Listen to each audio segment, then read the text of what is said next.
پورا عالم اسلام آزاد ہوا، کہیں نعرہ اسلام کا نہیں لگا، کہیں عرب قومیت پر، کہیں کسی اور عصبیت پر تحریکیں چلی ہیں، صرف تحریک پاکستان تھی کہ پاکستان کا مطلب کیا؟ لا الہ الا اللہ۔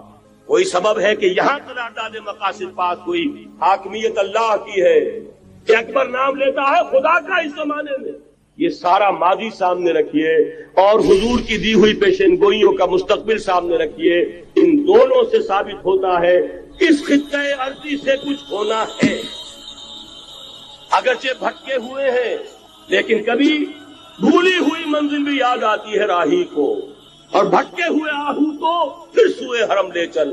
اس کی ضرورت ہے مسلمان کو پھر اس کا مقصد یاد دلایا جائے۔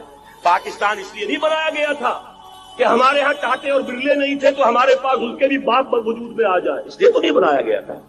پاکستان اس لیے نہیں بنایا گیا تھا کہ جاگیرداروں کی جاگیرداریاں محفوظ ہو جائیں، پاکستان اس لیے تو نہیں بنایا گیا تھا۔ آج بھی مسلمان، میں معذرت سے عرض کر رہا ہوں مولانا سے، آج بھی بھارتی مسلمان کی ایوریج نمازی ہونے کے اعتبار سے پاکستانی مسلمان سے کہیں بہتر۔ آج بھی برقع نظر آ جائے گا تو ہندوستان میں نظر آ جائے گا۔ میں نے اپنی آنکھوں دیکھا چند سال پہلے جب مکہ مسجد حیدرآباد دکن میں 3 دن مسلسل میری تقریریں ہوئی ہیں، 10,000 مرد اور 5,000 خواتین، اور ان میں سے کوئی بغیر برقعے کے نہیں تھی۔ ایک سیلاب نظر آ رہا تھا برقعوں کا کہ جب کا پتہ ہوا ہے رات کے 12 بجے 3 دن تک متوالی۔ یہاں کہاں نظر آئے گا برقع آپ کو؟ یہاں تو جس کے بعد 2 پیسے ہو گئے اس نے سب سے پہلے برقع اتار کے پھینک دیا۔ معلوم اچھی طرح سمجھ لیجئے یہ چیزیں تو وہاں زیادہ ہیں جہاں کی نسبت۔ اصل ضرورت تھی کہ یہاں اس نظام کو قائم کیا جائے، وہ نظام عدل اجتماعی، وہ جس میں حریت ہو، جس میں عام آدمی بھی خلیفہ وقت کو ٹوک سکے۔ یہ کرتا کیسے بن گیا؟ ایک خاتون بھی کھڑی ہو کر دامن پکڑ لے، عمر تمہیں کیا حق ہے کہ ہمارے مہر کے اوپر پابندی لگا رہے ہو، جبکہ اللہ نے نہیں لگائی۔ یہ پاکستان، بچا کھچا Pakistan, what remains of Pakistan, یہ اصل میں ہے کیا؟ پاکستان نہیں ہے، 4 صدیوں کی تجدیدی مساعی کا حاصل۔ اقبال جیسا مفکر اسی 14ویں صدی ہجری میں، مودودی جیسا مصنف اسی 14ویں صدی ہجری میں، مولانا الیاس جیسا مبلغ رحمہم اللہ، یہ سارے کام یہاں سے ہوئے۔ پورا عالم اسلام آزاد ہوا، کہیں نعرہ اسلام کا نہیں لگا، کہیں عرب قومیت پر، کہیں کسی اور عصبیت پر تحریکیں چلی ہیں، صرف تحریک پاکستان تھی کہ پاکستان کا مطلب کیا؟ لا الہ الا اللہ۔ کوئی سبب ہے کہ یہاں قرارداد مقاصد پاس ہوئی، حاکمیت اللہ کی ہے کہ اکبر نام لیتا ہے خدا کا اس زمانے میں۔ یہ سارا ماضی سامنے رکھیے اور حضور کی دی ہوئی پیشن گوئیوں کا مستقبل سامنے رکھیے، ان دونوں سے ثابت ہوتا ہے اس خطہ ارضی سے کچھ ہونا ہے۔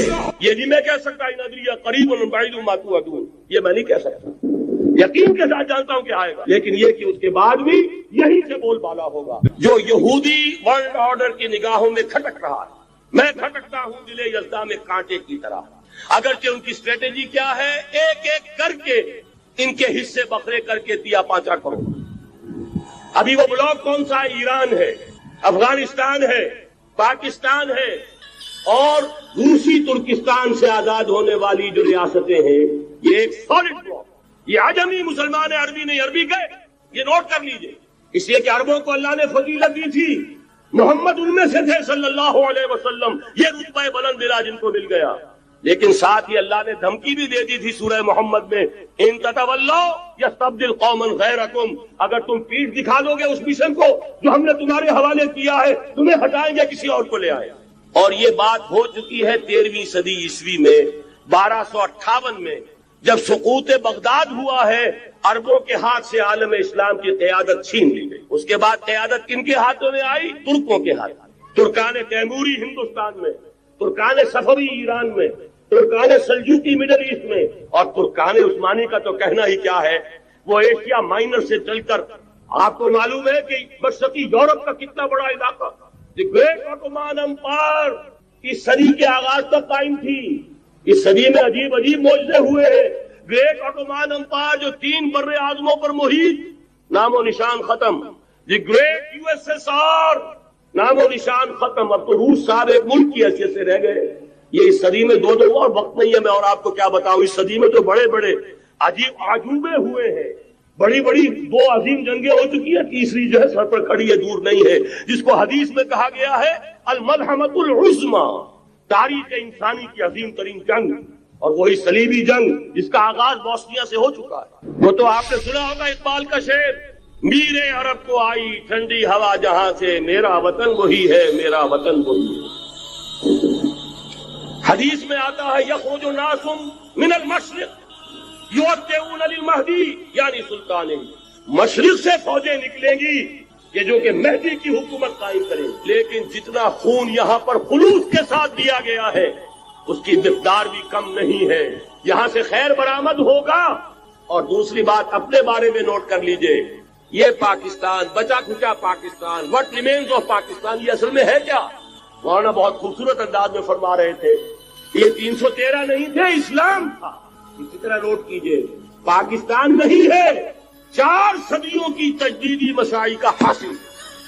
آپ نے کبھی نوٹ کیا ختم نبوت کے بعد اب سب سے اونچا منصب کس کا ہے؟ مجددین۔ سنن ابی داؤد کی روایت، ان اللہ یبعث فی هذه الامہ علی راس کل 100 عام من یجدد لها دینها۔ اور نوٹ کیجئے، کوئی بات ہے 1000 برس تک سارے مجدد عالم عرب میں پیدا ہوئے، جیسے ہی دوسرا 1000 سال شروع ہوا، الف ثانی کا مجدد اعظم شیخ احمد سرہندی کہاں تھا؟ صنم خانہ ہند میں حاضر ہوا۔ میں شیخ مجدد کی لحد پر، وہ خاک کے ہے زیر فلک مطلع انوار، گردن نہ جھکی جس کی جہانگیر کے آگے، جس کے نفس گرم سے ہے گرمی آرا۔ وہ پھر 12ویں صدی کا مجدد اعظم امام الہند شاہ ولی اللہ دہلوی، 13ویں صدی کا مجدد اعظم سید احمد بریلوی، اس کے خون کا امین اور اس کے ساتھ کے شہداء کے خون کا امین، ان کے جسموں کا امین آپ کا خطہ ہزارہ، آپ کا خطہ سوات، اس میں ان کی جانیں ہیں جو دی گئی ہیں۔ اور وہ نہایت میں آپ سے عرض کر دوں، دور صحابہ کے بعد اتنا خالص اسلامی جہاد پوری مسلمان تاریخ میں نہیں ملے گا جتنا وہ تحریک شہیدین کا۔ 14ویں صدی ہجری میں شیخ الہند جیسا مجاہد اعظم کہ انگریز نے گرفتار کر کے قید بھی کیا ہے، وہ کہاں؟ ہندوستان میں نہیں، کہاں؟ جزیرہ سائرس، کیا نام تھا؟ مالٹا، جزیرہ مالٹا بحر روم میں۔ اقبال کے نفس سے ہے لالے کی آگ تیز، ایسے غزل سرا کو چمن سے نکال دو، کہیں ہندوستان کی کسی جیل میں ہوا تو شاید اس کے نفس کی گرمی ہی سے کوئی حرارت پیدا ہو جائے۔ اور اسی صدی میں 14ویں صدی ہجری میں اقبال جیسا مفکر، اسی 14ویں صدی ہجری میں مودودی جیسا مصنف، اسی 14ویں صدی ہجری میں مولانا الیاس جیسا مبلغ رحمہم اللہ، عظیم شخصیتیں آج پورے عالم اسلام میں آپ کو تبلیغی دوست ملیں گے۔ یہ کہاں سے شروع ہوئی تحریک؟ دہلی کی ایک چھوٹی سی مسجد، وہ مسجد بنگلے والی اب تو بڑی عالیشان ہو گئی ہے، جب وہاں شروع ہوا تھا کام بڑی چھوٹی سی۔ یہ سارے کام یہاں کیوں ہوئے؟ پورا عالم اسلام آزاد ہوا، کہیں نعرہ اسلام کا نہیں لگا، کہیں عرب قومیت پر، کہیں کسی اور عصبیت پر تحریکیں چلی ہیں، صرف تحریک پاکستان تھی کہ پاکستان کا مطلب کیا؟ لا الہ الا اللہ۔ کوئی سبب ہے کہ یہاں قرارداد مقاصد پاس ہوئی، حاکمیت اللہ کی ہے کہ اکبر نام لیتا ہے خدا کا اس زمانے میں۔ یہ سارا ماضی سامنے رکھیے اور حضور کی دی ہوئی پیشن گوئیوں کا مستقبل سامنے رکھیے، ان دونوں سے ثابت ہوتا ہے اس خطہ ارضی سے کچھ ہونا ہے۔ اگرچہ بھٹکے ہوئے ہیں لیکن کبھی بھولی ہوئی منزل بھی یاد آتی ہے راہی کو، اور بھٹکے ہوئے آہو کو پھر سوئے حرم لے چل۔ اس کی ضرورت ہے مسلمان کو پھر اس کا مقصد یاد دلایا جائے۔ پاکستان اس لیے نہیں بنایا گیا تھا کہ ہمارے ہاں ٹاٹے اور برلے نہیں تھے تو ہمارے پاس اس کے بھی باپ وجود میں آ جائے، اس لیے تو نہیں بنایا گیا تھا۔ پاکستان اس لیے نہیں بنایا گیا تھا کہ جاگیرداروں کی جاگیرداریاں محفوظ ہو جائیں، پاکستان اس لیے تو نہیں بنایا گیا تھا۔ کے ساتھ ہی کتنا بڑا علاقہ جو ہے اس زمین کا وہ اللہ تعالیٰ نے اس امت کے قدموں تلے رکھا ہے۔ اگر آپ نے نقشہ دیکھا ہو دنیا کا تو آپ کو معلوم ہونا چاہیے کہ شمال میں جو بہت بڑا یہ نظر آتا ہے سائبیریا اور روس کا علاقہ، یہ سب غیر آباد ہے۔ اس طرح شمالی امریکہ میں بھی کینیڈا سے اوپر بڑے بڑے آپ کو بر اعظم سے نظر آئیں گے، یہ سب غیر آباد ہیں۔ جو آباد علاقہ ہے دنیا کا اور جو زرخیز علاقہ ہے دنیا کا، اس کا کتنا بڑا حصہ ہے کہ جو امت محمد صلی اللہ علیہ وسلم کے قدموں تلے۔ انڈونیشیا، ملائیشیا سے چلے آئیے، اس کے بعد مسلسل چاہے کہیں مسلمان اقلیت میں تھوڑے بہت ہیں، لیکن پھر بنگلہ دیش آتا ہے، بڑی عظیم اکثریت کا ملک ہے، پھر بھارت میں اگرچہ اقلیت میں ہے لیکن 20 کروڑ مسلمان بھارت میں اس وقت ہے، پھر جو پاکستان سے شروع ہوا سلسلہ، افغانستان، ایران، چلتے جائیے ادھر ترکستان، چینی ترکستان، روسی ترکستان، پھر آگے چلیے عالم عرب، افریقہ کا پورا شمالی علاقہ، افریقہ کا تقریباً سارا وسطی علاقہ، یہ سب کیا ہے؟ کتنا بڑا رقبہ ہے، اور ہر طرح کی نعمت اللہ نے دی ہے، اس میں نباتات بھی ہیں، اس میں معدنیات بھی ہیں، اور سب سے بڑھ کر آج کی دنیا میں جو اہم ترین شے ہے کہ پیٹرول جو ہے، تیل جو ہے، اس کے سب سے بڑے ذخائر وہ ہیں کہ جو مسلمانوں کے قدمے تلے ہیں۔ اتنی تعداد میں ہونے کے باوجود، اتنے وسائل کے پر بظاہر قابض ہونے کے باوجود، سوال یہ ہے کہ کیا آج دنیا میں امت مسلمہ کو عزت حاصل ہے یا یہ ذلیل ہے؟ اسے غلبہ حاصل ہے یا مغلوب ہے؟ اسے کوئی دنیا میں وقار حاصل ہے یا یہ بالکل بے وقار ہو کر رہ گئی؟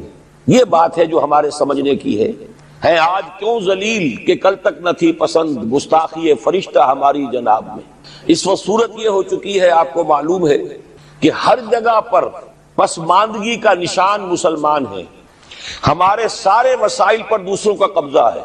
ایک ہی شے رہ گئی تھی، تیل، خلیج کا تیل، اس پر بھی آ کر امریکہ کی فوجیں ان کے سر پر بیٹھ گئی ہیں، سارا کا سارا تیل اب ان کے قبضے میں۔ ادھر خلیج کے دہانے کے دونوں طرف وہ اپنے مورچے بنا رہے ہیں تاکہ یہاں کسی کا داخلہ نہ ہو سکے۔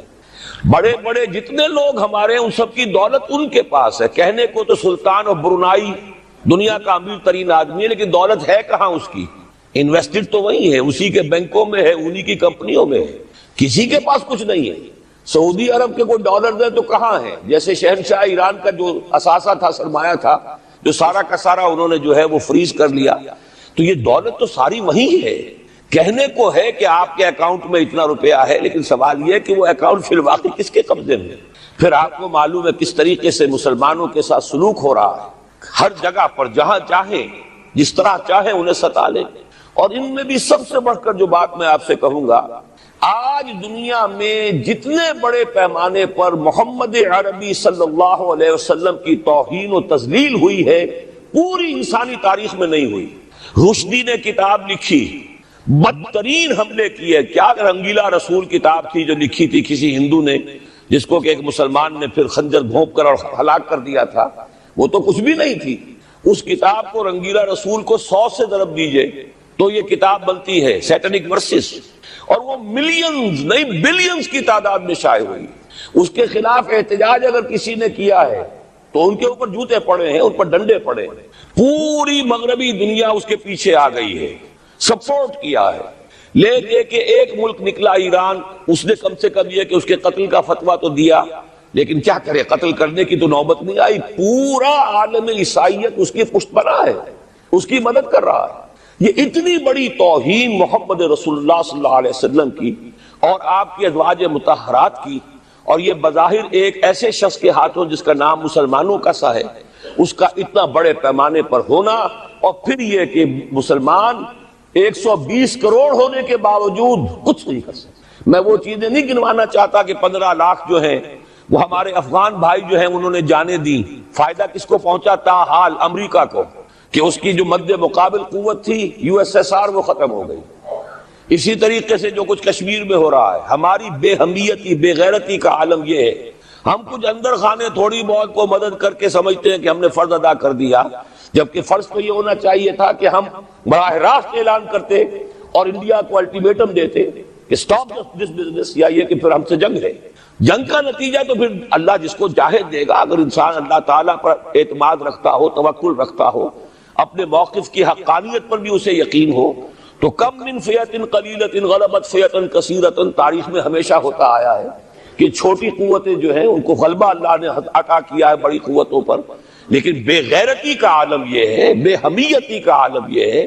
زبانی کلامی ہم سے بڑا ہمدرد کوئی نہیں مسلمانان کشمیر کا، جس لیڈر کو دیکھو بڑھ چڑھ کر بیان دے گا، لیکن عملاً ہم کیا کر رہے ہیں؟ یہ ساری صورتحال جو میں نے آپ کو بتائی ہے، ویسے تو اب یہ کہ اگر اس میں ایک خاکہ سا میں نے آپ کے سامنے رکھا ہے، اس میں رنگ بھروں تو ظاہر ہے کہ یہ پورا گھنٹہ اسی میں لگ جائے گا، لیکن جو اس کا اصل لب لباب ہے وہ یہ ہے کہ ہم اپنی جگہ بڑے خوش ہیں کہ ہم امت مرحوم ہیں، ہم تو امت محمد ہیں صلی اللہ علیہ وسلم، ہم تو اللہ کے پیارے ہیں، ہم اللہ کے لاڈلے ہیں، ہمیں اللہ کی شفاعت، ہمیں اللہ کے رسول کی شفاعت بھی ملے گی، جنت تو گویا کہ ہمارا پیدائشی مقام ہے۔ یہ سارے جو بھی ہمارے ذہنوں کے اندر ہیں خیالات، اور یہ جو ہمارے من گھڑت عقائد ہیں، آپ سوچئے کہ جب ہم جو آبجیکٹو کنڈیشنز ہیں، گیون کنڈیشنز ہیں، جو سامنے کے حالات ہیں، ان سے جب تقابل کرتے تو معاملہ بہت مختلف ہے۔ یہ کیوں ہے؟ اصل میں سوال جب تک آپ اپنے سامنے نہیں رکھیں گے، اس کا جواب جو ہے اب اس پر غور کیجئے، کیوں ہے؟ کیا اللہ تعالیٰ کو محمد الرسول اللہ کی عزت و حرمت پیاری نہیں ہے؟ کیا محمد الرسول اللہ اللہ کے پیارے نہیں ہیں، حبیب رب العالمین نہیں ہے؟ کیا اللہ تعالیٰ کو کفار سے زیادہ محبت ہے؟ کیا وجہ ہے رحمتیں ہیں تیری اغیار کے کاشانوں پر اور برق گرتی ہے تو بیچارے مسلمانوں پر؟ سائنس میں وہ آگے ہیں، مالیات پر ان کا شکنجہ کسا ہوا ہے پوری دنیا پر، تہذیب ان کی ہے، تمدن ان کا ہے، ہم تو ان کے کیمپ فالوورز ہیں، نقش قدم پر چل رہے ہیں، ہم تو ان کی صرف یہ کہ نقالی کر رہے ہیں۔ تو سوچئے وجہ کیا ہے؟ کیا اللہ کو کفر زیادہ پسند ہے اسلام سے؟ کیا اللہ کو محمد الرسول اللہ صلی اللہ علیہ وسلم کی عزت و حرمت کا کوئی خیال نہیں؟ سوچنے کی بات ہے۔ ظاہر بات ہے کہ ان سوالات کا جواب تو ہاں میں آپ نہیں دے سکتے، یقیناً ایسا نہیں ہے۔ بہرحال وہ کافر ہیں، وہ اللہ کو نہیں مانتے، اللہ کے رسول کو نہیں مانتے، چلیے اللہ کو کسی نام سے مان لیا، گاڈ کہہ دیا، لیکن اللہ کے رسول کو تو نہیں مانتے۔ ایمان کا سارا دار و مدار تو رسالت پر ہے، اللہ کے اس کلام کو تو نہیں مانتے، اور اس کے باوجود ان کے لیے عزت ہے۔ رحمتیں ہیں تیری اغیار کے کاشانوں پر، برق گرتی ہے تو بیچارے مسلمانوں پر۔ یہ ایک لمحہ فکریہ ہے، یہ سوچنے کی بات ہے کہ ایسا کیوں ہے۔ اس کا جو جواب میں